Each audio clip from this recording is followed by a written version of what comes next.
श्रीकृष्ण श्रीकृष्ण श्रीकृष्ण श्रीकृष्ण गुरुर्ब्रह्मा गुरुर्विष्णुः गुरुर्देवो महेश्वरः गुरुः साक्षात् परं ब्रह्म तस्मै श्री गुरवे नमः तस्मै श्री गुरवे नमः।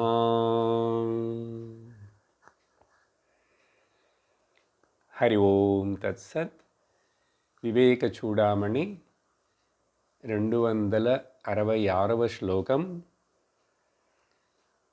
బుద్ధౌ గుహాయాం సదసద్విలక్షణం బ్రహ్మాస్తి సత్యం పరమద్వితీయం తదాత్మనా యోత్ర వసేద్గుహాయాం పునర్న తస్యాంగ గుహ ప్రవేశం.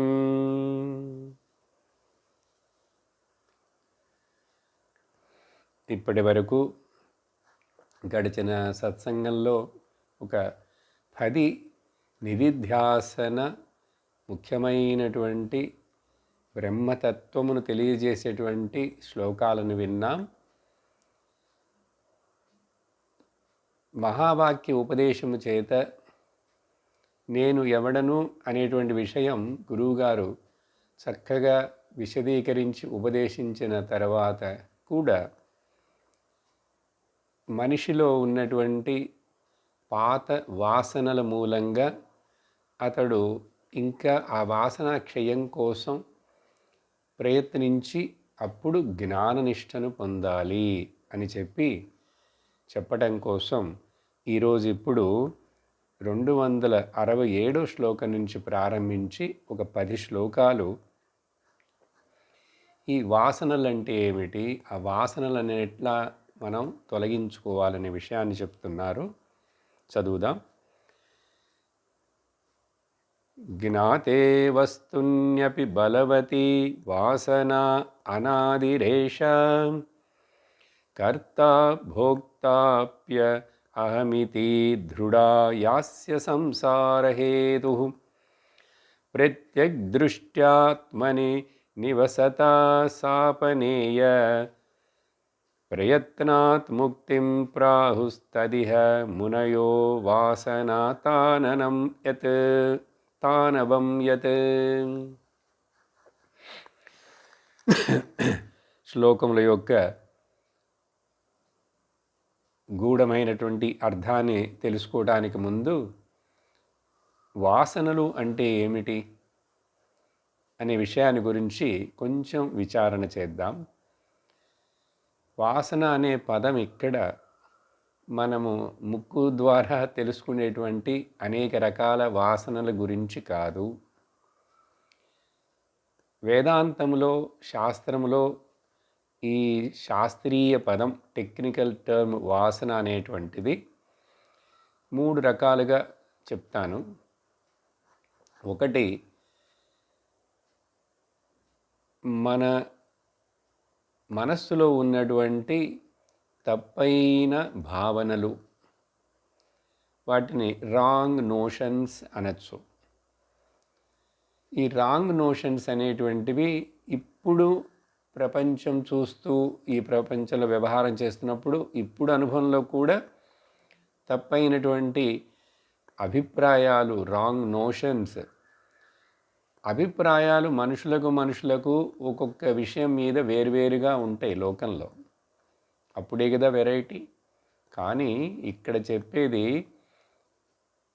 ఏది మారనిది, అందరికీ ఒకటేగా ఉండేది, దాన్ని ఎవరు చెప్పినా ఏది చెప్పినా ఎప్పుడు చెప్పినా అది అభిప్రాయం ఒకటిగానే ఉండేట్లుగా ఉండేవి కొన్ని ఉన్నాయి. కాబట్టి మనం ఇక్కడ ఇప్పుడు ఏర్పడేటువంటి వ్యావహారిక సాంగత్యం వలన ఆ వాసనలు కూడా మరలా బలపడి మన యొక్క కర్మ యొక్క ఆగామిలోంచి సంచిత కర్మకు వెడితి చేరతాయి. ఇక్కడ ముఖ్యముగా ఇప్పుడు మనోభావాలని చెప్తున్నాం కాబట్టి దాన్ని సింపుల్గా అర్థం చేసుకోవాలంటే 4 రకాలైనటువంటి రాంగ్ నోషన్స్ అని చెప్పచ్చు. ఒకటి ఏమిటంటే, ఇది నా గురించి నాకు సరిగ్గా తెలియకపోవటం. ఇది అందరికీ ఒకటే, కామన్. వాళ్ళకి వాళ్ళ నిజ స్వరూపం, నిజమైన ఐడెంటిటీ ఏమిటనేది తెలియకపోతే అదొక తప్పైన భావన. రెండోది, దేవుడు, ఈశ్వరుడు అంటే ఎవరు, ఎట్లా, ఆయన గురించినటువంటి చాలా తప్పైనటువంటి అభిప్రాయాలు, భావనలు.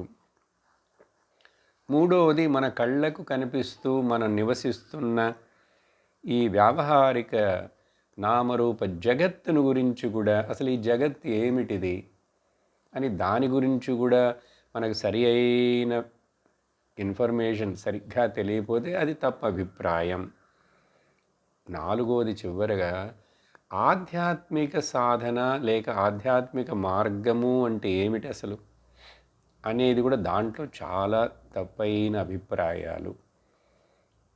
చాలాసార్లు మతాన్నే, మతపరమైన ప్రాక్టీసుల్ని ఆధ్యాత్మికమైన ప్రాక్టీస్ అనే అనుకుంటూ జీవితాంతం దాంట్లోనే గడుపుతారు. సో ఈ 4 విషయాలను గురించి ఉన్న ఈ తప్పు అభిప్రాయాలన్నిటినీ మనం తొలగించుకోవాలి. అవి వాసనలు. అవి ఇప్పుడు ఏర్పడినవి మాత్రమే కాదు. ఈ వాసనలని చెప్పడం వలన వీటిని ఏమంటామంటే ఇంప్రింట్స్ అంటారు. అవి ఎన్నో పూర్వజన్మలలో కూడా మనము వాటిని అలవర్చుకొని, వాటిని నమ్మి, వాటిని బలపరుచుకొని ఇప్పుడు మరల ఈ శరీరంలోకి వచ్చిన తర్వాత కూడా ఆ సూక్ష్మ శరీరం అనే మనోబుద్ధి చిత్త అహంకారాలనే ఆ సూక్ష్మ శరీరంలో అవి అలా దాక్కొనే ఉంటాయి. ఇప్పుడు సింపుల్గా మీకు ఇంగ్లీష్లో చెప్పాలంటే వాటిని హ్యాబిచువల్ థింకింగ్ అని చెప్పచ్చు. హ్యాబిచువల్, అలా అలవాటు చేసుకున్నాం మనమే, నేనే చేసుకున్నాను కాబట్టి అది చాలా బలపడి ఉన్నది. ఇప్పుడు కూడా హ్యాబిచువల్ థింకింగ్, ఏదైనా కూడా హ్యాబిట్స్ అనేటువంటివి అది మనం అలవాటు చేసుకున్నాం, అందుకని హ్యాబిట్ అంటారు. అది నా హ్యాబిట్ అంటాడు. కాబట్టి ఇది పూర్వజన్మలో నుంచి కూడా ఏవైతే ఆ మనోమయ కోశంలో దాక్కొని అవి అడుగున ఉంటాయో అవి బయటికి ఇప్పుడు వచ్చే అవకాశం ఉంది. ఇది ఎవరు చెప్తారంటే శాస్త్రం చెప్తుంది. మూడో రకంగా ఎట్లా అర్థం చేసుకోవాలంటే, ముందట ఈ వాసనలు అనేవి మరి పాత అలవాట్లు అనేటువంటివి మన శరీరంతో కదండి చేస్తాడు. అది మనస్సులో పోయి ఏమి దాక్కుంటున్నదంటే మనం చేసే ప్రతి క్రియ కూడా అది మన మనస్సులో ఒక ముద్రను పెడుతుంది. అది అందువలన అక్కడ అది దాన్ని ఏమంటాం, రాగము లేక ద్వేషము అంటాం. రాగము ద్వేషం అనేది ఎక్కడ, చేతిలోన, కళ్ళల్లో ఉందా, ముక్కులో ఉందా, నోటిలో ఉందా, మనస్సులోనే కదా ఉంటున్నది. అందువలన శరీరంతో చేసిన పనులు హ్యాబిట్స్ అని చెప్పినా కూడా అవి మనస్సులోనే పోయి దాక్కుంటున్నాయి. ఎందుకంటే ఈ శరీరం ఇక్కడ తగలబెట్టి అది ఇక్కడే దాని పంచభూతాల్లో కలిసిపోతున్నది. మరి అప్పుడు ఇంక వాసన ఎక్కడి నుంచి వచ్చిందంటే సూక్ష్మ శరీరంలో పోయిన ముందు జన్మల్లో చేసినవన్నీ కూడా. సరే, ఇప్పుడు దీన్ని సైంటిఫిక్గా మీకు మెడికల్గా చెప్పాలంటే ఇంకొంచెం అర్థం అవటం కోసం ఫిజికల్ బాడీని గురించి చెప్పేటప్పుడు, కొన్ని రకాల డిసీజుల గురించి చెప్పేటప్పుడు కొన్ని వీటన్నిటిని ఉంటుంది జీన్స్ క్యారెక్టర్ అంటారు. సో వాసన అంటే జీన్స్ క్యారెక్టర్ అని కూడా చెప్పచ్చు. కానీ ఆ జీన్స్ క్యారెక్టర్ అనేటువంటిది మెయిన్గా వీడు బయలాజికల్ బాడీ, తండ్రికి ఏదైనా వ్యాధి ఉండుంటే అది చూడండి వెళ్ళి అదేదో ఆ కణంలో జీన్స్లో అక్కడ అది దాక్కొని ఉండి అది షేర్ అవుతున్నది.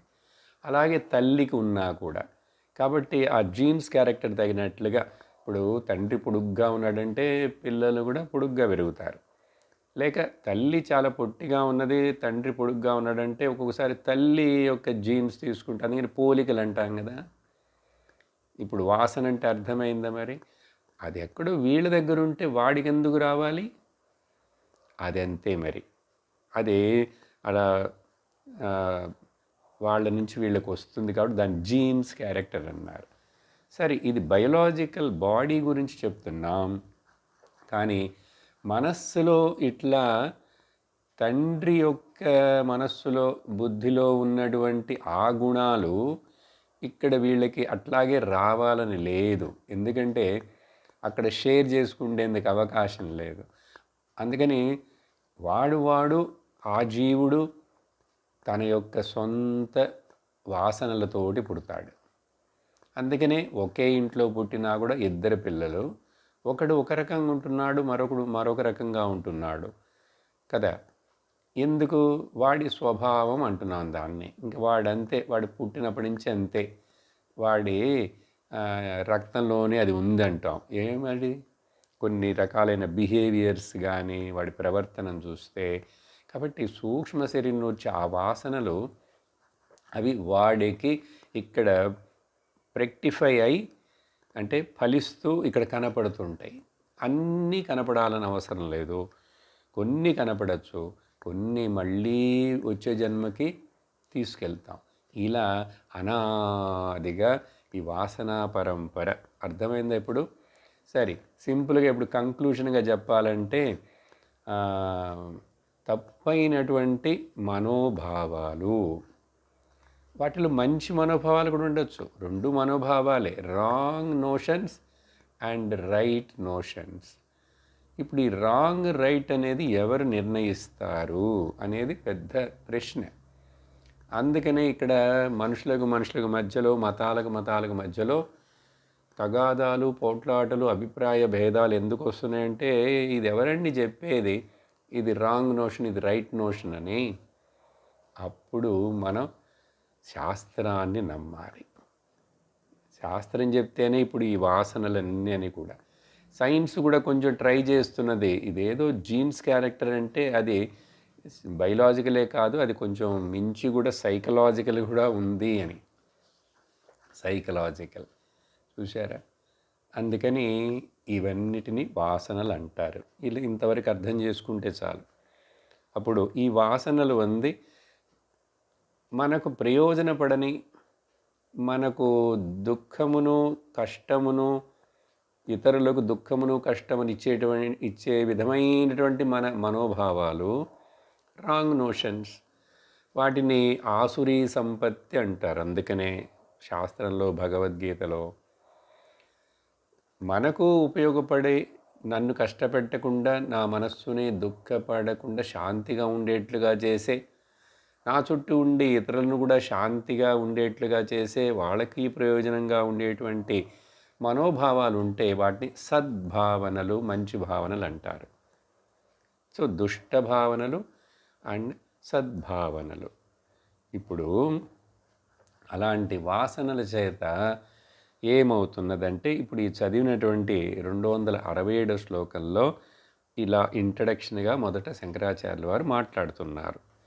అలా మాట్లాడుతున్నప్పుడు ఇప్పుడు ఆ శ్లోకం యొక్క అర్థం చెప్పాలంటే ఉన్నాయండి, దుష్ట వాసనలను ఎట్లా తొలగించాలి, సద్వాసనలను ఎట్లా మనం కలిగింప చేసుకోవాలి అనేది ఇప్పుడు మనకు ముఖ్యమైనటువంటి విషయం. ఇప్పుడు నీవు బ్రహ్మము నువ్వు అని చెప్పి మహావాక్యం చెప్పి చక్కగా ఎన్నో శ్లోకాలు వివరించి గురువుగారు చెప్పిన తర్వాత కూడా, శాస్త్రం విన్న తర్వాత కూడా మనకి ఏమి దాన్ని గ్రహించి అది నా సొంతముగా ఆ జ్ఞానమును గుర్తించడానికి కష్టపడుతున్నామంటే అడ్డంకులు, ఈ వాసనలు అనేటువంటివి మనస్సులో బ్లాక్స్ అంటారు. ఏమిటి ఆ బ్లాక్స్? నేను కర్తను, నేను భోక్తను అనేటువంటి ఈ భావన చాలా బలమైనదిగా ఉంది. ఓకే, ఈ నేను కర్తను, నేను భోక్తను అనేటువంటి బలమైన ఈ భావన ఎందుకు వచ్చిందంటే, నేను శరీరం అనుకుంటూ ఒక అహంకారముతోటి నేను నాది, నేను నాది అనేటువంటిది ఈ శరీరాన్ని పెట్టుకొని, ఈ మనస్సుని పెట్టుకొని అలా భావించి అదే సత్యం అనుకుంటూ ఉన్నాం. కానీ అదే ఈ సంసారం అంటే మరలా పుట్టుటకు, మరణించుటకు, పుట్టుటకు, మరణించకు కారణమైనటువంటిది ఈ భావననే, కర్తృత్వ భోక్తృత్వ భావన. అప్పుడేమవుతుంది, నీకు మళ్ళీ కర్మలు చేస్తావు, కర్మల చేత మరలా జన్మిస్తావు, మరలా కామములుంటాయి. సో కామం కర్మ జన్మ, కామ కర్మ జన్మ, ఇది సంసారం. దీనికి హేతు ఎవరు?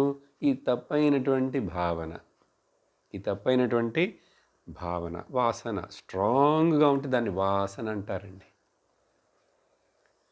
సో కొన్నిసార్లు నేనే ఎందుకు ఇట్లా అనుకుంటున్నానో నాకు తెలియదు. నేనే ఇంత బలహీనంగా ఉంటున్నా, నాకే ఇట్లా ఇంత కోపం వస్తుంది అని, నాకే ఇట్లాంటి ఆలోచనలు వస్తాయి. మనకే ఒక్కొక్కసారి సందేహం వచ్చి అడుగుతుంటాం టీచర్ల దగ్గర, నాకు కోపం రాకుండా ఉండాలనే ఉందండి, కానీ నాకే తెలియదు అది ఎట్లా వస్తుందో అంటాడు. సరే, వాటినే వాసనలు అన్నారు. అది మాత్రమే కాదు, నిజంగా చూస్తే నేనేమో ద్రష్టను, నేను సాక్షిని అని నువ్వు ఇప్పుడు ఇంకా నీ బుద్ధి అందు ఏం చేయాలంటే ప్రయత్నము చేత అంటున్నారు శ్లోకంలో. ఇలా విని విని విని దీని మీద శ్రద్ధ ఉంచి, ముందులో గురువుగారు చెప్తున్నారు, శాస్త్రం చెప్తున్నది కాబట్టి నాకిప్పుడు అర్థమైందో లేదో, నాకిప్పుడు అది స్వీకరించేందుకు ఇంకా కొంచెం కష్టంగా ఉన్నప్పటికీ కూడా దేశికోక్తేన అహం బ్రహ్మాస్మి, నా దేశికుడు ఆచార్యుడు చెప్తున్నాడు నాకు. ఆయనకేంటి లాభం అలా చెప్తే? ఎందుకట్లా చెప్పాలి? కాబట్టి ప్రయత్నము చేతంటే శ్రవణ మనన నిధిధ్యాసనాలు, లేక పోయిన శ్లోకాలలో చూస్తే ఆ ముందు ఉపదేశం అసలు ప్రారంభంలో వివేక చూడామణిలో శంకర్లు వారు 3 విషయాలను చెప్పారు. అది గుర్తు చేసుకుంటే ఆత్మ అనాత్మ వివేకం ఉండాలి అన్నారు. ఆ తర్వాత నీ స్వానుభవంలో నుంచే నువ్వు చూసుకో, అర్థం చేసుకో అన్నారు. అది తర్వాత బ్రహ్మాత్మన సంస్థితి, అప్పుడు నేను బ్రహ్మమును అనే అజ్ఞాననిష్టలో ఉండు. ఇప్పుడు ఇది జరగాలంటే ప్రయత్నం కావాలి. దానికి ప్రయత్నం అంటే ఈ జ్ఞాన మార్గంలో తత్వ నిర్ధారణలో తత్వనిష్ట రావడానికి శ్రవణం, మననం అండ్ నిధిధ్యాసనం, ఇది. అప్పుడు ఇలా చేయంగా ఏమవుతుందంటే ఆ తప్పు భావనలన్నీ, రాంగ్ నోషన్స్ తొలగించబడి రైట్ నోషన్స్ వస్తాయి. Right notions. కానీ ఇది నోషనే. ఇప్పుడు అది వచ్చి ఇది వెళ్ళిపోయిందండి, ఇది తీసుకొచ్చారు. ఇప్పుడు మళ్ళీ అవన్నీ వచ్చి దీన్ని మళ్ళీ తొలగిస్తాయా అంటే అట్లాంటిది కాదు ఇది. ఇంకా ఒకసారి స్థిరమైనదంటే, చెప్పాను కదా, ఏది మంచిది ఏది చెడు అనేది శాస్త్రం చెప్తుంది. తర్వాత నీవు కూడా నీ యుక్తితోటి నువ్వు అర్థం చేసుకో, నీకు ఏది హితము, ఏది శ్రేయస్కరము తెలీదా ఏంటి? అందరికీ తెలుసు. తాగుబోతు వాడికి, సిగరెట్ తాగేవాడికి ఇది ఆరోగ్యానికి నష్టమని వాడికి తెలుసు.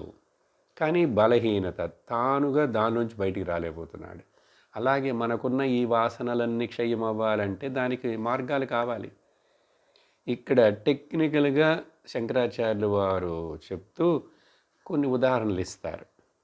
సరే, ఇప్పుడు ఈ శ్లోకంలో ఇట్లా చేయటం వలన ప్రయత్నం చేసి ఇక్కడే ఇప్పుడే ఈ వాసన క్షయమును చేయటం ఏదైతే ఉన్నదో చేయగలిగామంటే దానిని ముక్తి అని చెప్పి మునులందరూ ప్రకటించారు, డిక్లేర్ చేశారు. చూసారా? వాసనలన్నీ ఇక్కడ తొలగిపోయినాయి అంటే ఇప్పుడే ఇక్కడే నాకెట్లా తెలుస్తుందండి వాసనలన్నీ తొలగిపోయినాయంటే నీలో అత్యంత వైరాగ్యం వస్తుంది. ఏం తెలియదు, మనస్సు దేనికి డిస్టర్బ్ అవ్వట్లేదు, దేని మీద ఆశపడట్లేదు, దేనిని ద్వేషించటం లేదు. అలాంటి ఒక ప్రశాంతమైన మనస్సు ఏర్పడిందంటే మరి అది వాసనలన్నీ తొలగిపోతేనే. ఇంకొకటి చెప్పమంటారా? మీరు ఇప్పుడు ఇంట్రెస్ట్గా ఈ విషయాలని వివేక చూడమని ఇంత లోతుగా ఈ విషయాలన్నీ వింటున్నారు. కొంతమంది అయినా మీరు శ్రద్ధగా వింటున్నారని నా నమ్మకం. ఎందుకు ఆ శ్రద్ధ ఎట్లా వచ్చింది మీకు? వినాలి అని, ఇది నాకు ఉపయోగం అని చెప్పి మీలో కొన్ని ఆ వాసనాక్షయం చాలా వరకు జరిగి ఉంటే తప్ప ఒక మనిషికి వేదాంత శ్రవణములో, ఆత్మవిద్యలో, బ్రహ్మ విద్యలో ఇంట్రెస్ట్ రానే రాదు. కాబట్టి ఇప్పుడు నాకు ఎన్ని వాసనలు ఉన్నాయి, ఎంత అయిందని అవన్నీ కొలతలు వేయక్కర్లేదు. వింటుంటే మీకే అర్థమైపోతుంది, మీకే తెలుస్తుంది. కానీ జాగ్రత్తగా ఉండు. నువ్వు పాలిష్ చేస్తూనే ఉండాలి, రుద్దుతూనే ఉండాలి. అర్థమైందా అని చెప్పి ఈ శ్లోకంలో చెప్పిన తర్వాత 268లో ఏం చెప్తున్నారంటే, ఇప్పుడు ఒక పాయింట్ని మర్చిపోకూడదు. జ్ఞాన మార్గంలో బుద్ధిని మనం ఆపరేట్ చేస్తాం, బుద్ధిని ఉపయోగిస్తాం. అందుకని ప్రయత్నేన అన్నారు, విత్ ఎఫర్ట్. జ్ఞాన సాధనలో బుద్ధిని ఆపరేట్ చేస్తాం. కానీ యోగ సాధనలో బుద్ధిని అంటే మనస్సుని వాళ్ళు స్టాప్ చేయాలంటారు. స్టాప్ చేస్తే ఏంటి ప్రయోజనం? నిద్రలో కూడా మైండ్ స్టాప్ అవుతున్నదిగా. కానీ మెలుకుతో ఉండే, కళ్ళు తెరిచి ఉండే, నువ్వు ఉన్న చోటే ఉండి చుట్టూ ఎట్లా ఉన్నా సరే, ఏమవుతున్నా సరే నువ్వు అప్పుడు గ్రహించగలిగావంటే, అప్పుడు మరి ఇక్కడ గ్రహించి అర్థం చేసుకోవాలంటే బుద్ధి ఉండాలిగా. నిద్రలోనే అర్థం చేసుకుంటావు. నిద్రలో ఎవరికి ఎవరు ఏమీ చెప్పక్కర్లేదు, వాడి ఆనందమే వాడిది. ప్రశ్న అంతా, మనకి సమస్య అంతా మెలుకులో కదండి. కాబట్టి బుద్ధిని మనం స్టాప్ చేయటం అనేటువంటిది యోగ సాధన. దాని గురించి మనకు అక్కరనే లేదు. మనసుపాటి మనసు పని చేయనివ్వండి, మంచి భావనలతోటి మనస్సు నింపండి, దైవ చింతనలతోటి, సద్భావనలతోటి, భగవద్భావనలతోటి. చాలా టెక్నిక్స్ ఉన్నాయి. సరే, ఇప్పుడు ఇక్కడ వేదాంతం కాబట్టి ఈ టెక్నికల్ వేలో టెక్నిక్స్ని చూస్తాం. సరే, అహం మమేతి యో భావః దేహాక్షాదావసాత్నాత్మని అధ్యాసోయం నిరస్తవ్యః విదుషా స్వాత్మనిష్టయా. ఏదైతే ముందు శ్లోకంలో ప్రయత్నము చేత అని చెప్పారు కదా, విత్ కాన్స్టెంట్ ఎఫర్ట్, దాంట్లో లోపమే ఉండకూడదు. అలాంటి ఆ ప్రయత్నముతోటి నువ్వు ఎప్పుడైతే ఆత్మనిష్ఠుడు అవ్వాలి, ఇది మన లక్ష్యం. ఆత్మజ్ఞానం రావాలి, ఆ జ్ఞానంలో నిష్ఠ ఏర్పడాలి, స్థిరత్వం ఏర్పడాలి. అందుకని ఇక్కడ ఈ 4 రకాల రాంగ్ నోషన్స్ అన్నీ కూడా, ఇవన్నీ కూడా పోవాలి. ఇక్కడ ఏం చెప్తున్నారంటే, ఈ దేహ ఇంద్రియములు నేను అని, అదేగా ఎవరికైనా నువ్వెవరు అంటే వెంటనే అడగక్కర్లేదు ఎవరు. నాకు గుర్తొచ్చేది ఏంటి? నా బాడీ, నాకున్నటువంటి ఇంద్రియాలు, ఇవన్నీ నేను అనేటువంటిది సహజంగా అనిపిస్తున్నది మనస్సులో కదా.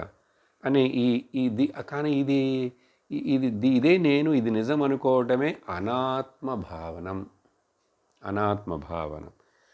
ఈ కాని దాన్ని, ఇది ఆత్మనైన నేను, నన్ను ఈ అనాత్మైనటువంటి జడమైన శరీరంతో, ఇంద్రియాలతోటి తాదాత్మ్యం చెంది అధ్యాసం చేస్తున్నాను చూసారా, దాన్ని ఏమంటున్నాం, సూపర్ ఇంపోజిషన్ చేస్తున్నాను.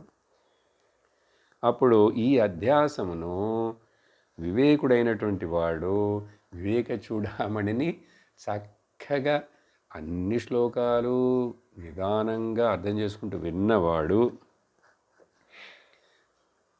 తప్పనిసరిగా ఆత్మనిష్ట మనకు ఏర్పడుతుంది, కొంచెం ముందో వెనకో.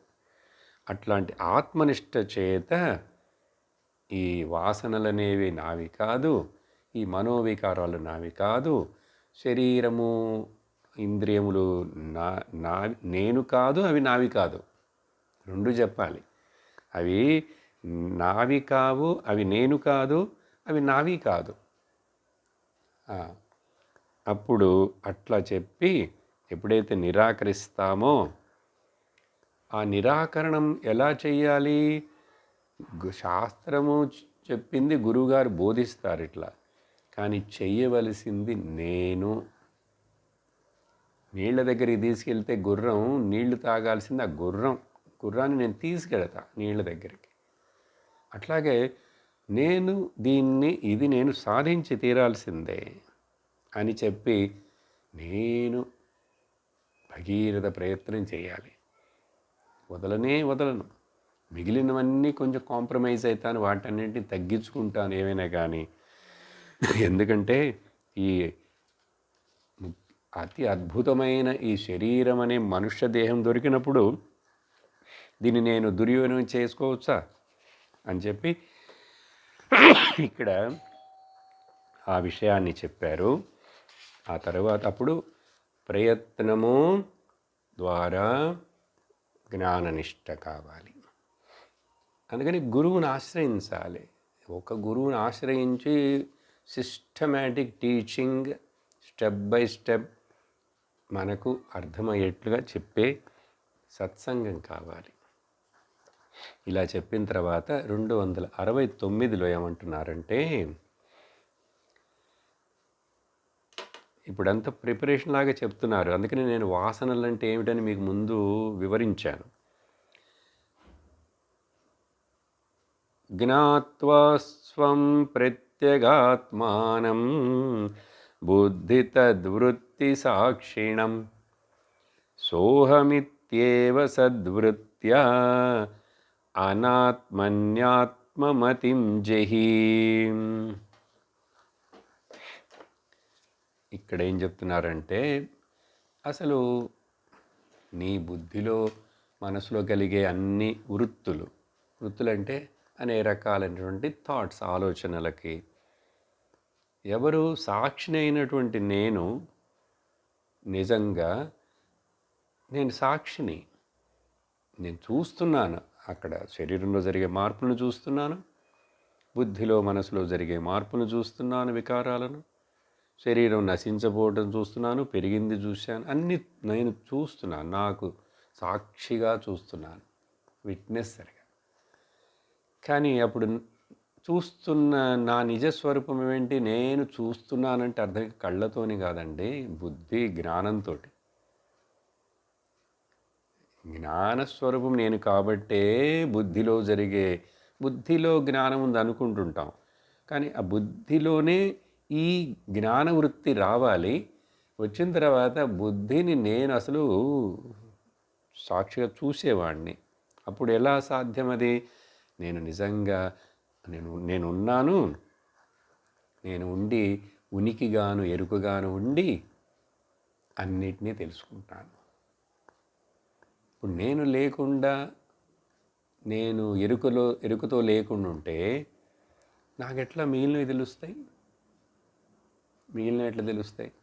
ఇప్పుడు ఈ సెల్ ఫోన్కి దానికి తెలియదు అది ఉన్నదని కదా, ఎన్నటికీ తెలియదు. ఎందుకంటే అక్కడ జ్ఞానం అక్కడ ప్రకటన అవ్వట్లేదు. ఉన్నది అనేది ఏదో పదార్థంగా, పంచభూతంలో ఒక పదార్థంగా అది జడంగా ఉన్నదే కానీ దానికి ఎరుక లేదు. కాబట్టి నేనున్నాననేది నాకు ఎరుకుంది, చుట్టూ ప్రపంచము, వస్తువులు, అనాత్మ ఉన్నదని కూడా నాకు ఎరుకున్నది. అప్పుడు నేను వేరే కదా. ఇలా తెలుసుకొని, ఎలా తెలుసుకున్నావు? వినుట చేత తెలుసుకున్నావు. కాబట్టి అప్పుడు నేను నిజంగా ఆ సాక్షిని నేను. సోహం ఇది, ఓ ఆ బ్రహ్మతత్వం నేను, సత్ చిత్ ఆనంద స్వరూపం నేను. సోహం, సహ అహం ఈజ్ కాల్డ్ సోహం అని తెలుసుకొని అప్పుడు అనే సద్వృత్తి చేత, దీన్ని సద్వృత్తి అంటారు. ఈ సద్వృత్తి వస్తే అసద్వృత్తులన్నీ పోతాయి. ఎట్లా? ఈ అనాత్మ మీద ఆయనకు ఏర్పడినటువంటి ఆత్మభావం. తాడును చూసి పామును పాము అనుకుంటూనే ఉన్నాను, పోస్టును చూసి ఘోస్ట్ అనుకుంటున్నాను. అట్లా ఆ భావన, రాంగ్ నోషన్ నువ్వు వదిలేసేయి. అది దానికి ముఖ్యత్వం ఇవ్వకు. అది నిజమని అనే భావనను తొలగించుకో. వదిలేసి అంటే తీసుకెళ్ళి అక్కడ ఏదో పడేసేది కాదుగా. ఇదేనా వస్తువా? వాసన అనేటువంటిది నాలో, నా బుద్ధిలో ఈ తప్పు, అది అందుకని చెప్పాను, రాంగ్ ఐడెంటిఫికేషన్, రాంగ్ నోషన్ అని చెప్తున్నారు. చెప్పి 270వ శ్లోకంలో ఏం చెప్తున్నారంటే,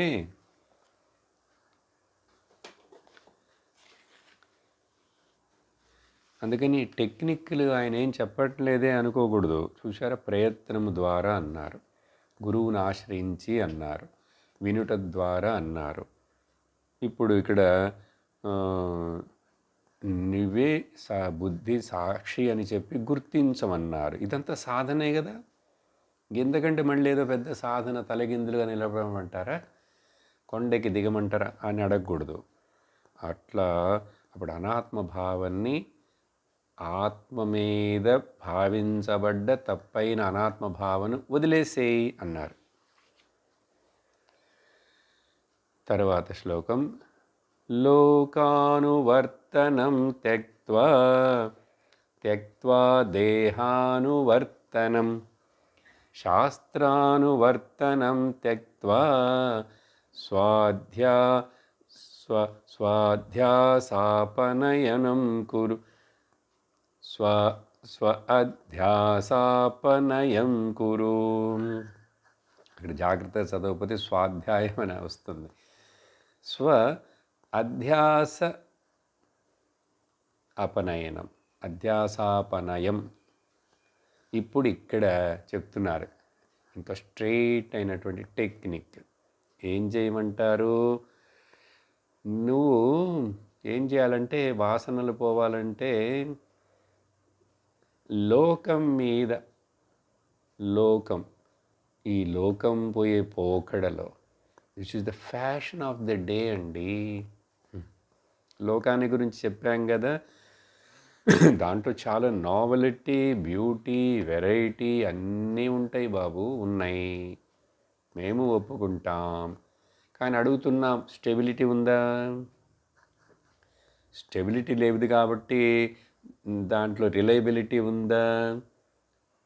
రిలయబిలిటీ లేదు కాబట్టి నీకు సెక్యూరిటీ ఉంటుందా? ఉండదు. So simple. కాబట్టి లోకానువర్తనం. చూడండి, లోకంలో మీరు ఇట్లా ఇవన్నీ చెప్తుంటారు, మా ఇంట్లో మా భార్య, నా భర్త కానీ వీళ్ళందరూ అర్థం చేసుకోరు. నాకు అర్థమవుతున్నది, పిల్లలకి అర్థమవుతుందా? ఎవరు అర్థం చేసుకోకర్లేదు. వాళ్ళు ఎప్పుడో వాళ్ళకి భగవాన్ అనుగ్రహం ఏర్పడినప్పుడు అర్థం చేసుకుంటారు. అందుకని ఈ మాంస శరీరానికి, ఫ్లెషీ బాడీ, దీన్ని ప్యాంపర్ చేస్తూ, దీనికోసమే తాపత్రయపడుతూ జీవించటాన్ని వదిలేసేయి. దాన్ని ఇక్కడ ఏమన్నారు? లోకానువర్తనం. రెండోది దేహానువర్తనం. నేను ముందు ఎందుకు అది చెప్తున్నానంటే, ఆయన లోకానువర్తనం అన్నారు, ముందు దేహానువర్తనం పెడతారు. దేహాన్ని అనుసరించటం, దేహం సత్యం. దీనికి దీన్ని చూసుకోవాలి, ఆరోగ్యంగానే ఉంచుకోవాలి, దీనికి ఆహారం పెట్టాలి, శుభ్రంగా ఉంచుకోవాలి. రోగం వస్తుంటే ఏదో కష్టం ఉంటే కొంచెం మందులు వేసుకోవాలి. అందుకని ఇదే లక్ష్యమా ఏంటి?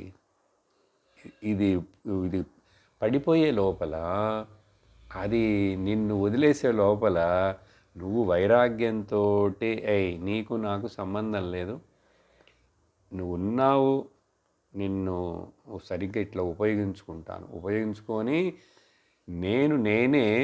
నేను లేకపోతే నువ్వు లేవు అని దానికి చెప్పగలిగినటువంటి జ్ఞానాన్ని పొందాలి, అది పడిపోయే లోపల. అందుకని శరీరాన్ని అంతవరకు మాత్రమే, శాస్త్రంలో శంకరాచార్యులు చెప్తారు, జీవించుండాలి, ఇది దాని కొరకమే. ఇంకా అందుకంటే ఎక్కువ తాపత్రయాలు, ఎక్కువ ఆశలు, అతి ఆశలు, దురాశలు ఎందుకండి అవన్నీ? ఎక్కడికి తీసుకెళ్తావు, ఏం సాధిస్తావు? అందుకని ఈ దేహం మీద మొదలు, లోకంలో తెలుసు కదా, ఈ బ్యూటీ క్లినిక్లు, ఈ వీటి కోసం, ఈ బాడీ యొక్క మెయింటెనెన్స్ కోసం నెయిల్ కేర్, హెయిర్ కేర్, అన్నీ కేర్ అని చెప్పి స్కేర్డ్, యారు అందరు మనుషులు get scared by taking care అని. అందుకని దీని మీద అభిమానం పెట్టుకో, దాన్ని వదిలేసే అన్నారు. దాన్ని వదిలేసేయి, దాన్ని సరిగ్గా ఉపయోగించుకోవడం కోసం మాత్రమే, ఇదే సర్వస్వం అనుకోకూడదు. దాని గురించే ఇంకా ఏదో చిన్నప్పుడు చేసావు, కొంచెం యవ్వనంలో యూత్లో ఉన్నప్పుడు చేసావు, అయినాయి, ఇంకా తర్వాత అయినా బుద్ధి రావద్దు, ఎప్పుడు వస్తుంది మరి? అందుకని మొదట దాన్ని వదిలేసే, తర్వాతది చెప్తున్నది లోకానువర్తనం అన్నారు. లోకం పోయే పోకడలోనే నువ్వు పోకూడదు, దాన్ని అనుసరించటాన్ని వదిలేసే అని అర్థం. అదే చెప్పానే, చూడండి, 199 మంది అందరూ లోకంలో విషయాల వెంట పడుతున్నారు, అందరికీ సుఖాలు, భోగాలు, తాపత్రయాలు, డబ్బులు ఇవన్నీ కావాలి. ఎవరో ఒక్కళ్ళు ఇట్లా మీలాగా ఎవరో మాట్లాడుతున్నారు, అట్లా అని తప్పుగా అనుకోకూడదు. 99 పోతున్నాను కూడా మెజారిటీ, అది మంచి మార్గం అని గ్యారంటీ లేదు బాబు. ఇదొక భ్రమ. మళ్ళీ ఎక్కడ జనం బాగా గుంపులుగా ఉంటే అది మంచిది అనుకుంటుంటాడు. ఎట్లా? అట్లా మెజారిటీ అందరు ఫూల్సే ఉంటారు. దానికోసం అని చెప్పి నువ్వు లోకం పోయే పోకడలోనే వెళ్ళకు, సరేనా? అందుకని అదేంటంటే ఆ మెజారిటీ పీపుల్ ఉంది భౌతికవాదులు, మెటీరియలిస్టిక్ పీపుల్ కదా, కన్జ్యూమరిజం. ఎంత కొత్తవి కొనగలిగితే, ఎంతెంత అనుభవించగలిగితే అంత లగ్జరీస్గా, అంత కాస్ట్లీగా, అంతంతగానే ఇంకా అంతు లేకుండా పోతుంటాడు. వాళ్ళందరూ అట్లా పోతున్నప్పటికీ కూడా, నీ ఇంట్లోనే నీ సొంత పిల్లలు, బంధువులు కూడా అట్లా ఉన్నా కూడా, నువ్వు మనస్సులో దేని మీద ఇలాంటి సత్యత్వ భావం, నిత్యత్వ భావం పెట్టుకోకు, తాపత్రయపడకు.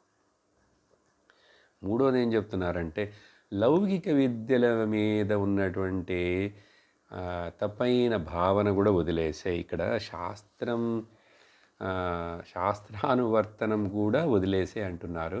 ఇది కొంచెం 2 యాంగిల్స్లో చూడాలి. శాస్త్రం అనే పదం ఇక్కడ మొదట ఇట్లా చెప్తాను, మెటీరియలిస్టిక్ నాలెడ్జ్ అండి. ఏదో కొంతవరకు పొట్టకొడ్డి కోసం అది ఇది చదివావు, ఇంకా దాంట్లోనే అది చదవాలి, ఇది చదవాలి, అది చేయాలి, ఇది చేయాలని చెప్పేసి చదవవలసింది మరి కొంచెమైనా చదవద్దు. సో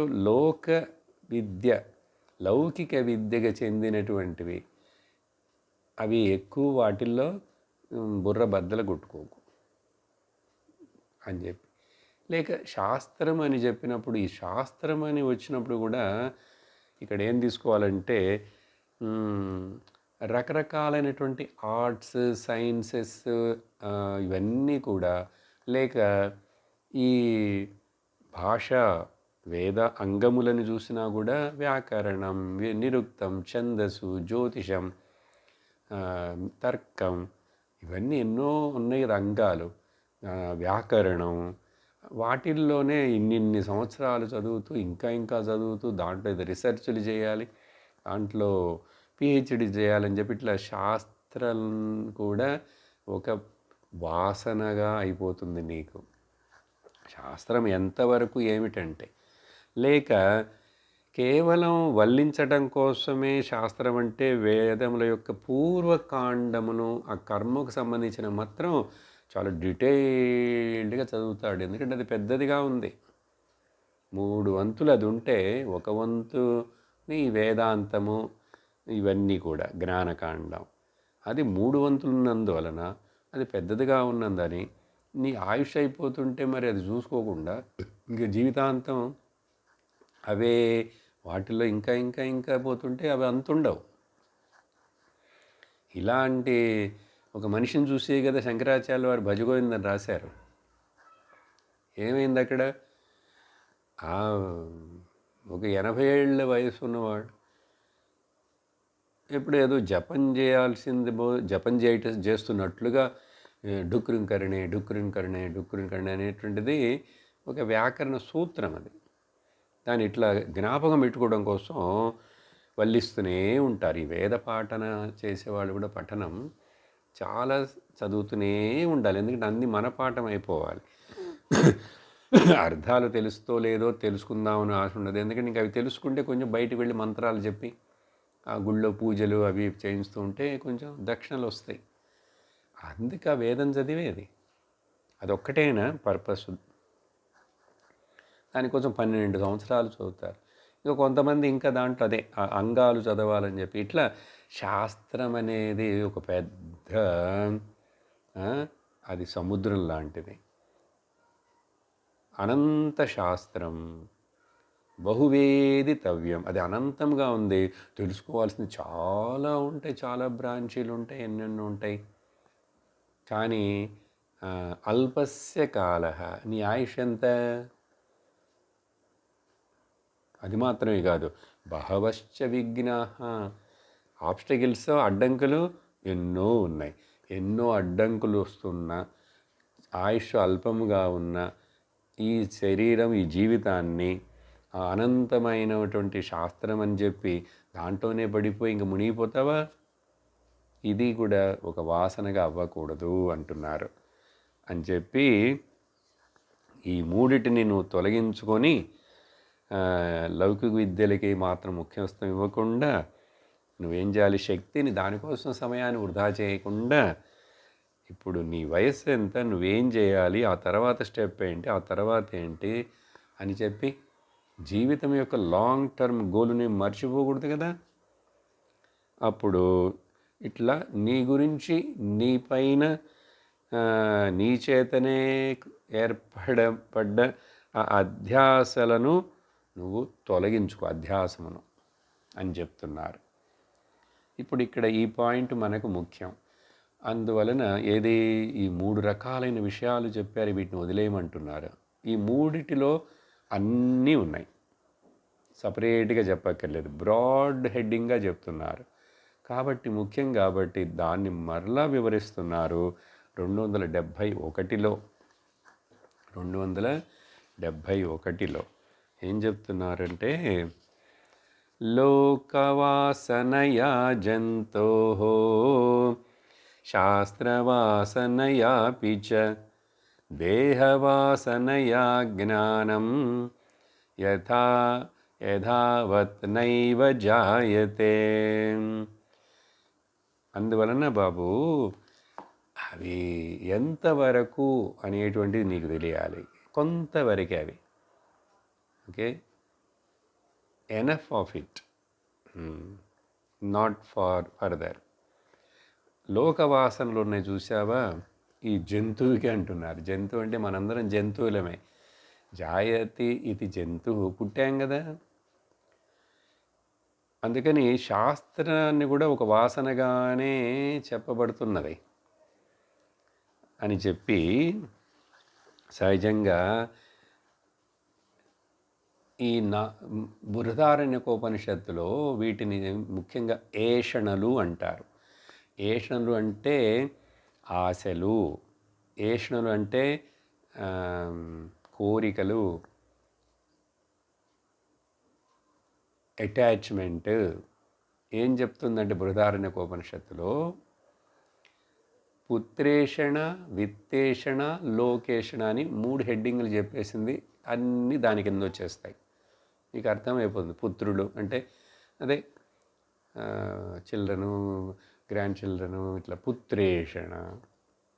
ఇంకా ఆ తర్వాత వాళ్ళని గురించి అంటే ఇంకా అన్ని రిలేషన్స్ వస్తాయండి దాంట్లో. లోకేషణ అంటే లోకంలో పేరు ప్రతిష్టలు కావాలి, నాకు ఇంతింత ఆస్తులు కావాలి, ఎన్ని కావాలి, లోకేషణ. నేను ప్రూవ్ చేయాలి, I want to prove in the world. Then లోకేషణ, పుత్రేషణ, విత్తేషణ. చూసారా, డబ్బులు. దానికి ఇంకా ఆశకి లిమిటే లేకుండా ఉంటాం అని 3 చెప్తుంది సహజంగా. ఇప్పుడు 4గా మనం దీన్ని కూడా చేసుకోవచ్చు. దీన్ని శాస్త్రేషణ. ఈ ఏషణ అంటే వాసన అని కూడా అర్థం, శాస్త్రం మీద. కాబట్టి ఈ 4లో చిక్కుకుపోకూడదు. అర్థమైందా?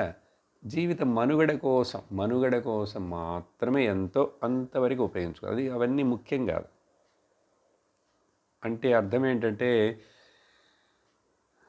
దేహానికి ముఖ్యత్వం ఇస్తే దాన్ని ప్యాంపర్ చేయకు. లోక అంటే ఇక్కడ wet garbage and dry garbage అని చెప్తాం కదా జనరల్గా. పొసెషన్స్నేమో వెట్ గార్బేజ్, డ్రై గార్బేజ్ అంటాం. రిలేషన్స్నేమో వెట్ గార్బేజ్, ఎందుకంటే అవి బాగా అంటుకుంటాయి బాగా కదా. డ్రై అంటే కొంచెం అంతగా ఈజీ, మనకు అంటుకోదు, వాసన కూడా రాదు. ఇక్కడ వెట్ గార్బేజ్ వాసన వస్తుంది, దుర్గంధం. అంటే రిలేషన్స్, వాటితోటి ఏమవుతున్నావు, సతమతం అవుతున్నావు నువ్వు. కాబట్టి శాస్త్రములు అనవసరమైనవి, పొట్టగుడ్డి కోసం, స్కాలర్షిప్ కోసం చదివేవి అవన్నీ వాటికి ముఖ్యత్వం ఇవ్వకు. అటువంటి వాళ్లకు ఏంటి చెప్తున్నారు అసలు దీంట్లో? ఈ నాలుగులో ఏది ఒకటి ఉన్నా సరే, 2 ఉన్నా సరే, 3 ఉన్నా సరే, 4 ఉంటే ఇంకా ఎక్కువ. వీడికి జ్ఞానం రానే రాదు. ఆత్మజ్ఞానం వాడికి రానే రాదు, కలగటం బహు కష్టం.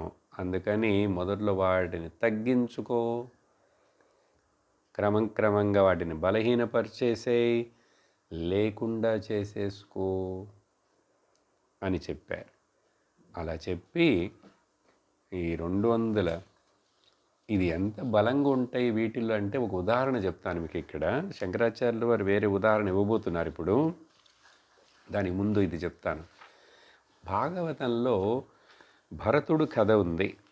భరతుడు రాజు, చక్కగా రాజ్యభరణం, పరిపాలన అంతా చేస్తూ చివరికి ఆయన శాస్త్రంలో చెప్పిన విధంగా ఒక వయసు రాగానే వానప్రస్థానికి వచ్చేసాడు అడవికి. ఇంకా ఆ తర్వాత అక్కడ వైరాగ్యంతో ఉంటూ తపస్విగా జీవిస్తున్నాడు. ఆల్మోస్ట్ సన్యాసాశ్రమనే చెప్పచ్చు. అలా ఒక్కడిగా అట్లా జీవిస్తున్నప్పుడు ఆయన కానీ ఇంకా కర్మలు చేస్తున్నాడు ఉపాసనగా, సంధ్యావందనం చేయటం ఇవన్నీ చేస్తున్నాడు, జపం, మంత్రాలు. మొదట వానప్రస్థం అంటే అదే కదా మరి, మానసిక వ్యాపారం చేస్తూ పక్కనే నదిలో అట్లా. ఆయనకు అక్కడ ఒక జింక పిల్లతోటి, అప్పుడే పుట్టిన ఒక జింక పిల్ల నీడలో కొట్టుకుపోతుంటే దాన్ని రక్షించి తీసుకొచ్చాడు. అది 1 రోజులో 2 రోజులు కొంచెం కోలుకుంది, అదేదో గడ్డిని తింటూ అట్లా ఉంది. ఇంకా ఈయనకి అటెన్షన్ అంతా దాని మీదే పడిపోయింది. రాజ్యాన్ని మొత్తాన్ని అంత వదిలేసి వచ్చాడు వైరాగ్యంతో తపస్సు చేయాలని. కానీ ఇక్కడికి వచ్చి చూస్తే ఒక చిన్న జింక పిల్లతోటి అటాచ్మెంట్ అయిపోయింది. ఇంకా ఈయన సంధ్యావందనానికి కూర్చున్నాను, జపానికి కూర్చున్నాను, ఆ జింక పిల్లకి నాపకొస్తుంది, అది ఎక్కడికి వెళ్ళిపోయిందేమో, సరే వెళ్ళింది ఇంకా రాలేదే, ఇలా అనుకొని అది కొంచెం పెరిగింది. తనకు తానుగా తినగలదు. ఈయనేదో కొంచెం దాన్ని దగ్గర పెట్టుకుని ఇట్ట అంటున్నాడు కాబట్టి అది హ్యూమన్ టచ్ వలన అక్కడే తిరుగుతూ అక్కడే ఆ గడ్డి తింటూ ఇక్కడ ఆశ్రమంలో ఆయన గుడిసె దగ్గరే ఉంటుంటే అది కొంచెం పెద్దదైన తర్వాత మరి దానికి ఇంకా ఎక్కడికో బయటికి వెళ్ళి తిరగటం పడుతుందిగా. కొంచెం దూరం వెళ్తుంది, దానికి ఫ్రెండ్స్ కావాలి. పోయింది, సాయంకాలం వరకు రాలేదు. ఆ తర్వాత వచ్చింది. అలా 2-3 సార్లు ఒక నెల అయిన తర్వాత ఇంకా ఆ తర్వాత అది వెళ్ళిందండి. ఇంకా రానేలేదు. ఈయన ఇంకా దాన్నే తలుచుకుంటూ ఈ లోపల చాలా కొన్ని సంవత్సరాలే గడిచిందండి. ఈయన సాధన అంతా ఇప్పుడు జింక ధ్యానంలోనే ఉంది. జింక పిల్ల, జింక పిల్ల, జింక పిల్ల. ఎక్కడ రాజు, ఎందుకు వచ్చాడు, తపస్సు ఏమిటి, ఎంత ఏమైపోయింది చూసారా?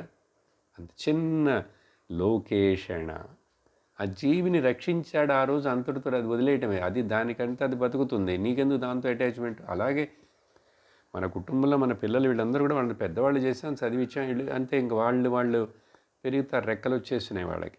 ఇంక అన్నిటిలో తలదూర్చకూడదు.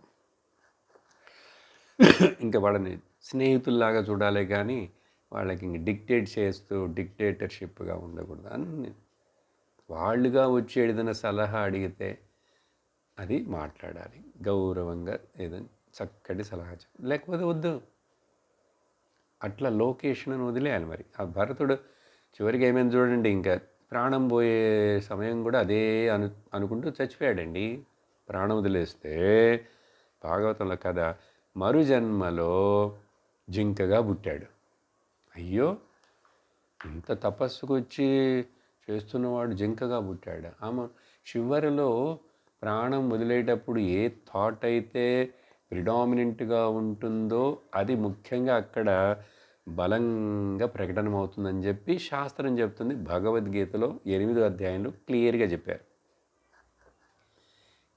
ఓకే, యం యం వాపి స్మరన్ భావం త్యజత్యంతే కలేవరం తం తమే వైది కౌంతేయ తదా తద్భావభావితః.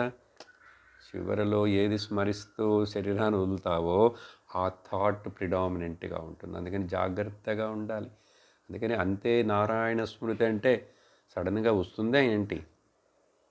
అప్పుడు మనసు ఎక్కడుందో, నువ్వు కోమాలో ఉన్నావా, కాన్షియస్లో ఉన్నావా, ఏమైందో, నోరు విప్పి చెప్పేందుకు ఏదైనా ఉంటుందా? స్మరించిన మనసు నువ్వు ఎట్లా, ఏది శక్తి ఉండదు. ఆ శక్తులన్నీ తగ్గిపోయి ముసలితనము, వ్యాధి అంతా వచ్చి ఇంకా అది ముందే అంతా తయారు చేసుకో. ముందే భగవన్నామం, భగవత్ చింతన, సచ్చింతన, అహం బ్రహ్మాస్మి జ్ఞానంతో ఇప్పుడే ఈ ఉపాధులకు సంబంధం లేదని ఇప్పుడే చెప్పాలి. ఇప్పుడే నిర్ణయంగా ఉండాలి. ఆ తర్వాత ఇంకా ఆ చివరిలో గుర్తుంటుంది, లేకపోతే లేదు. అది నా చేతులు లేదు కదా.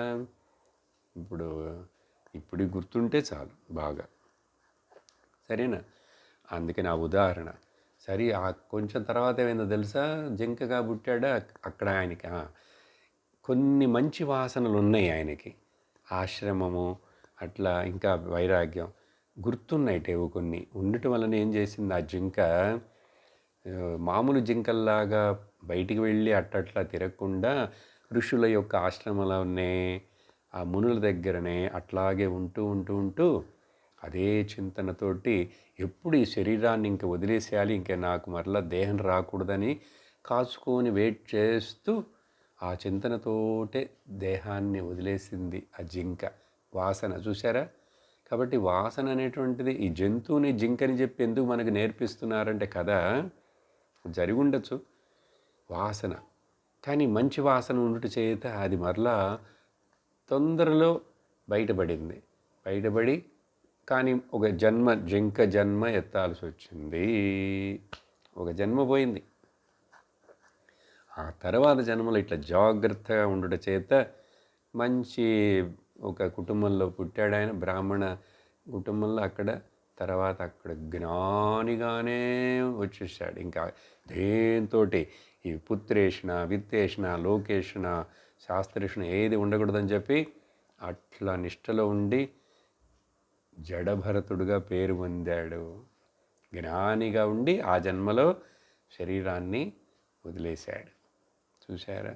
అది జడభరత ఉపాఖ్యానం అంటారు. అక్కడ మంచి ఎగ్జాంపుల్ అది, ఈ వాసన అనే విషయం కోసం. అందుకని చెప్పాను. ఇప్పుడు ఇక్కడ 272లో ఏం చెప్తున్నారంటే,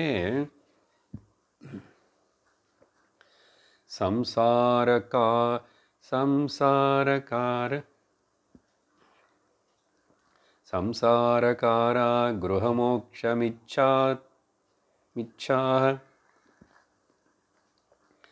అయోమయం పాద నిబంధశృంఖలం వదంతి తజ్జ్ఞాః పటు వాసనాత్రయం యోస్మాద్ విముక్తః సముపైతి ముక్తిం. అందుకని ఇక్కడ అదే విషయాన్ని క్లియర్గా చెప్తున్నారు. ఈ 3 వాసనలు ఉన్నాయే పైన ఇప్పుడు చెప్పినవి, లేక 4గా తీసుకున్నా కూడా ఇవి గట్టి ఇనప సంకెళ్ళు లాంటివి. అక్కడ అయోమయం అంటే తెలుగులో అయోమయం కాదు, అయహమయం. అయహ అంటే సంస్కృతంలో ఇనుము. ఇవేం చేస్తున్నాయి? ఈ సంఖ్యల్లో జీవుడి యొక్క ఈ కాళ్లను చేతులను కట్టేసి సంసారంలో జైల్లోకి పో అని చెప్పి నెట్టేస్తున్నాయి. చూసారా? వీడు నిస్సహాయుడైపోతున్నాడు. ఎందుకంటే నువ్వు వాటి బానిసుడు అయినావు.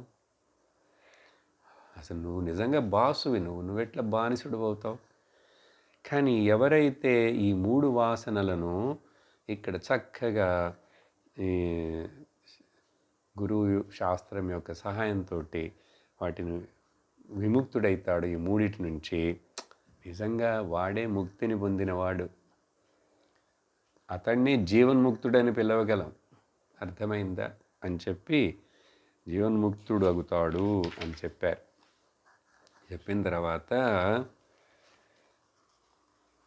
ఇప్పుడు శంకరాచార్యులు వారు వేరే ఉదాహరణ ఇస్తూ చెప్తున్నారు. ఇప్పుడు ఇక్కడ వరకు మనకు విషయాన్ని అర్థమయ్యేట్లు చెప్పారు. జైలు ఉందండి. జైల్లో ఒకడు జైల్లో ఉన్నాడు. జైలు ఆ ఊచలు ఆ తలుపుకి లోపల ఉన్నవాడు జైల్లోనే ఉన్నాడు, ఇటువైపు ఉన్నవాడు కూడా ఎవరు జైలర్, వాడు ఆ జైల్లోనే ఉన్నాడు. కానీ నిజంగా బంధించబడిన వాడెవడు? ఇద్దరు ఒకే చోట ఉన్నారు. ఆ జైలు గేట్ ఇట్లా ఉంది ఇనప గట్టీలతోటి. ఒకటి ఇటున్నాడు, ఒకటి అటున్నాడు. ఆ లోపల ఉన్నవాడు ఆ దొంగ, వాడు బంధుడైపోయాడు, బంధించబడ్డాడు. కానీ కటకటాలకు ఇటువైపు ఉన్నాడు, వీడు బంధిస్తున్నాడు అతన్ని. ఇతడి ఫ్రీడమ్ ఉంది, జైలర్. ఏం చెప్తున్నారంటే ఇప్పుడు ఇక్కడ, కాబట్టి అదైపోయింది చెప్పేశారు. 273లో జలాది సంసర్గ వశాత్ ప్రభూత దుర్గంధధూత గరుదివ్యవాసనా సంఘర్షణేనైవ విభాతి సమ్యక్ విధూయమానే సతి బాహ్యగంధే. ఉదాహరణమిస్తున్నారు. ఏమంటే ఒక గంధపు చెక్క ఉందని ఇక్కడ అగరు అంటున్నారు. అగరు అంటే కూడా అది ఒక రకమైన సుగంధాన్ని ఇచ్చేటువంటి, మేబీ ఆ పేర్లో నుంచి వచ్చిందో ఏమో, అగరబత్తి అవన్నీ కూడా అగరు అని. అది మనం ఇప్పుడు చందనం అని ఎడుకుందాం, ఎందుకంటే ఇంకో చోట చందనం కూడా చెప్తారు శంకరాచార్యులు వారి తర్వాత శ్లోకం. చందనపు కట్టే ఉన్నది, అది మంచి సుగంధం ఇచ్చేది, బాగా ఇప్పుడే చెట్టులోంచి దొరికింది ముక్క. కానీ అది విరిగి ఒక నీళ్ళలో కింద ఉన్నటువంటి మురికి పాచి నీళ్ళ గుంటలో పడిపోయింది. అది అక్కడ చాలా రోజులుగా అట్లాగే ఉంటున్నది. ఉన్నందువలన అప్పుడు ఏమవుతుంది, ఇంకా ఆ గంధం యొక్క వాసనని బయటికి రానియకుండా దాని మీద బాగా పాచి పట్టింది, మట్టి పట్టింది కదా, కప్పివేయబడింది. అప్పుడు సహజంగా వెంటనే తీసామనుకోండి, సపోజ్ దుర్గంధం వస్తుంది. కానీ దానిని ఎప్పుడైతే మనం బయటికి తీసామో, ఇప్పుడు దాని మీద అంటుకొని ఉన్నటువంటి కవర్ అయి ఉన్నటువంటి ఆ మట్టిని, పాచిని అంతటిని బాగా రుద్ది, అది ముఖ్యం, బాగా రుద్ది తొలగిస్తామో అప్పుడు దాని సహజమైన వాసన ప్రకటనమవుతుంది. ఇది బాగా తెలిసిన ఎగ్జాంపులే కదా. ఇంకొక ఎగ్జాంపుల్ చెప్పటమా? రాగి చెంబు ఉంది, దాన్ని 2 సంవత్సరాలు 3 సంవత్సరాలుగా తోమనే లేదు. తెలుసు కదా, రాగి చెంబు ఒక్కరోజు తోమపోయినా కూడా చిలుము బట్టి కొంచెం కొంచెం కొంచెం కొంచెం నల్లగా అయిపోతుంది. కానీ నువ్వు ఇప్పుడు దాన్ని కష్టపట్టి ఆ రాగి యొక్క మెరుపుని నువ్వు తీసుకురావాలంటే ఉప్పు, చింతపండు, నిమ్మకాయ, తాంబ్రం, ఏదో ఒక పొడి వచ్చింది కదా, ఆ పొడిని వేసి బాగా రుద్దావంటే కొంచెం అన్న కష్టపడి రుద్దాలి. రుద్దితే పళపళపళ అని చెప్పి దగదగదగ అని చెప్పి మెరుస్తూ రాగి చెంబు కనపడుతుంది కదా. అలాగా అందువలన ఇదే విధంగా మనం చేయాలి. ఇప్పుడు ఇది ఉదాహరణ చెప్పారు. ఇప్పుడు దీన్ని దార్ష్టాంతం నిజంగా ఎట్లా చేయమంటారు?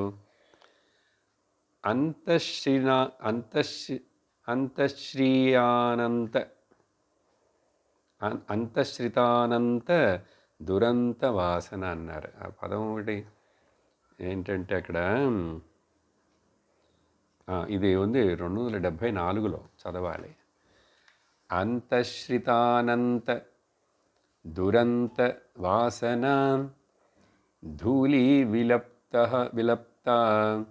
విలిప్త పరమాత్మ వాసన ప్రజ్ఞాతి సంఘర్షణతో విధుద్ధ ప్రతీయతే చందన గంధవత్ స్ఫుటా.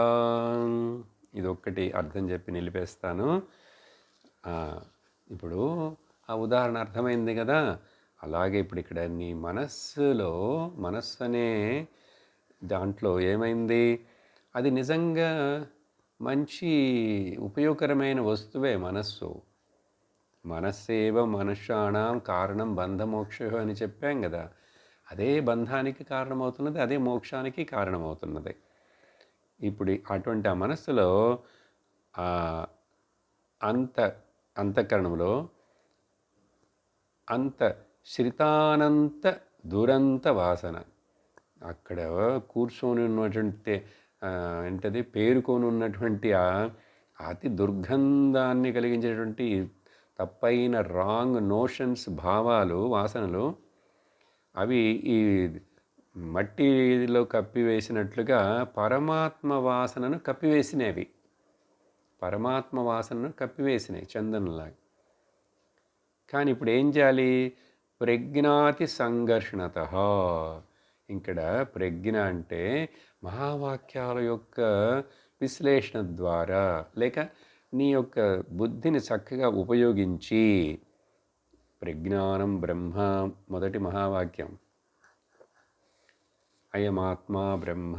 సో ప్రజ్ఞాతి అటువంటి మహావాక్యాల చేత గురు ఉపదేశం వల్ల బాగా ఈ మనస్సులో ఏర్పడినటువంటి తప్పైన భావనను రుద్ది విశుద్ధపరిచావంటే ఏమవుతుంది తెలుసా? ఆ చందన గంధం ఎట్లా అయితే ప్రకటనమైందో అలాగే ఈ ఆత్మతత్వం, ఆత్మవాసన ప్రతీయతే స్ఫుట క్లియర్గా ఆత్మనైన నేను నిత్య శుద్ధ బుద్ధ ముక్త స్వరూప ఏక నిత్య సార సత్య వస్తువు అని తెలుసుకుంటావు అన్నారు. సో ఇప్పుడు ఇక్కడ ఇంతటితో నిలిపేద్దాం. ఇంకా 2-3 శ్లోకాలే ఈ వాసనల గురించి ఉన్నాయి. వచ్చే క్లాస్ వరకు వీటిని బాగా చింతిస్తాం. ఓం పూర్ణమద పూర్ణమిదం పూర్ణాత్ పూర్ణముదచ్యతే పూర్ణస్య పూర్ణమాదాయ పూర్ణమేవావశిష్యతే. ఓం శాంతి శాంతి శాంతి. హరి ఓం శ్రీ గురుభ్యో నమః. హరి ఓం. హరి ఓం తత్సత్.